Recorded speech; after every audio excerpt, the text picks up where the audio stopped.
warahmatullahi wabarakatuh. Nama diberi Nur Syafika binti Salim I, DI 19214.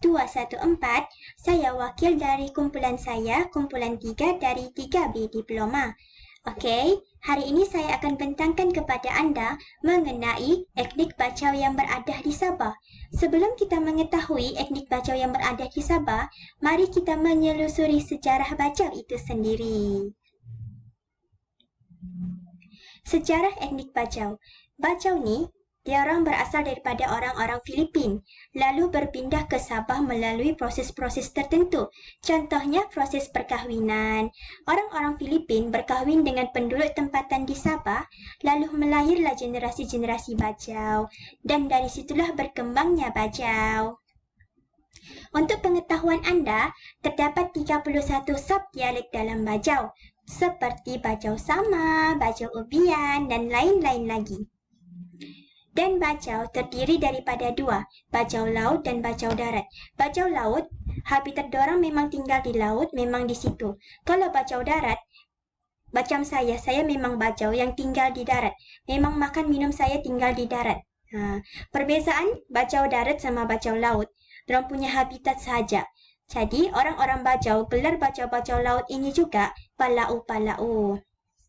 Kalau kita lihat di Sempurna, memang dapat kita nampak, dapat bezakan dengan bacau darat dan bacau laut. Menurut David Sopher, pengembara-pengembara laut telah mengembara mengarah di Asia Tenggara. Asia Tenggara termasuklah Sabah. Orang-orang Filipin mengembara lalu menetap di Sabah dan melalui proses-proses tertentu. Contohnya tadi proses perkahwinan, lalu berkembanglah Sabah. Dan orang yang sudah menetap di Sabah, sudah lama menetap di Sabah, dikenali sebagai orang asli ataupun bumi putra. Pertempatan geografi. Orang-orang Filipin berpindah ke Sabah melalui proses-proses tertentu. Contoh saya ambil lagi proses perkahwinan. Orang-orang Filipin berkahwin dengan orang penduduk tempatan di Sabah, lalu lahirlah generasi-generasi bacau. Jadi yang generasi-generasi bacau ini akan menetap di pelbagai daerah yang berada di Sabah. Contoh daerah yang berada di Sabah seperti Sempurna, Tawau, Lat Datuk, Beaufort dan banyak lagi. Tapi kebanyakan orang-orang bacau ini tinggal di Sempurna. Pantang larang orang bacau dalam kehidupan seharian. Sebenarnya banyak lagi pantang larang orang bacau. Tapi sini saya akan bagi tahu anda 5 sahaja pantang larang orang bacau. Yang pertama, dilarang menggunakan cermin pada waktu malam sebab takut wajah mereka hilang seri. Sebab orang-orang dulu, orang-orang bacau, takut kalau lihat cermin pada waktu malam, hilanglah orang punya wajah-wajah seri mereka. Yang kedua,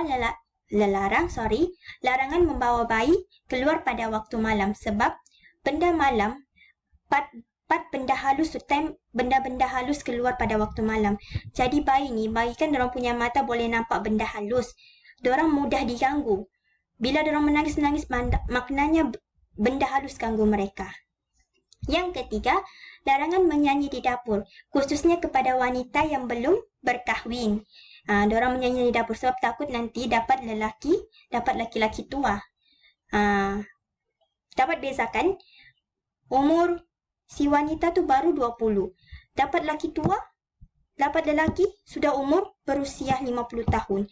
Sebab itulah dorang wanita sebelum dia berkahwin, berpunya, dia sering menyanyi di dapur, menyanyi di dapur. Setiap kali dia masak, dia menyanyi. Memanglah.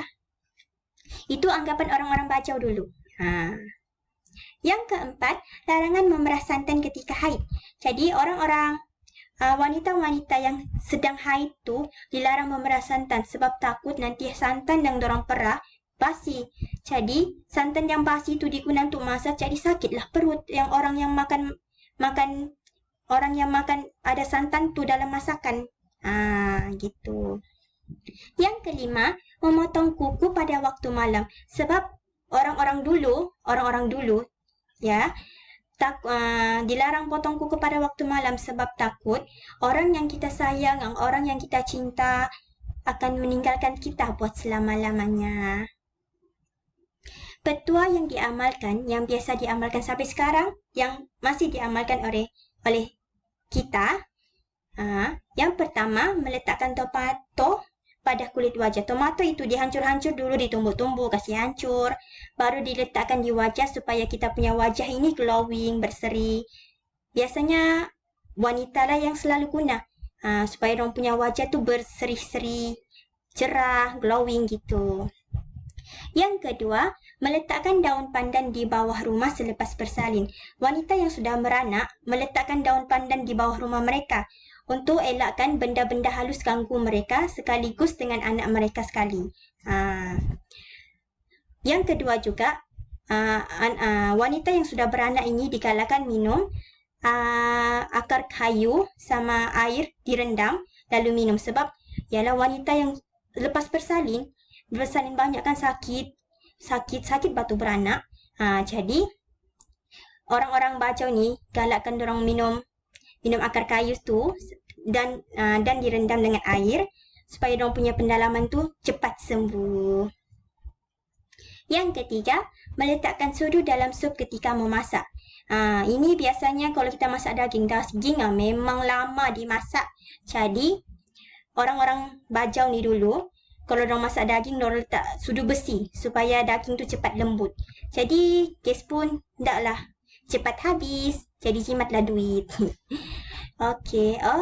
Setakat itu saja saya punya pembentangan pada hari ini. Semoga saya punya pembentangan ini bermanfaat untuk anda, dapat sedikit pengetahuan tentang bajau ini, tentang etnik bajau. Jadi bersatu padulah tanpa mengira etnik. Jadi etnik ini bukannya pemisah kita untuk bersatu padu membentuk negara yang aman dan dihormati. Okey, itu sahaja guys. Assalamualaikum.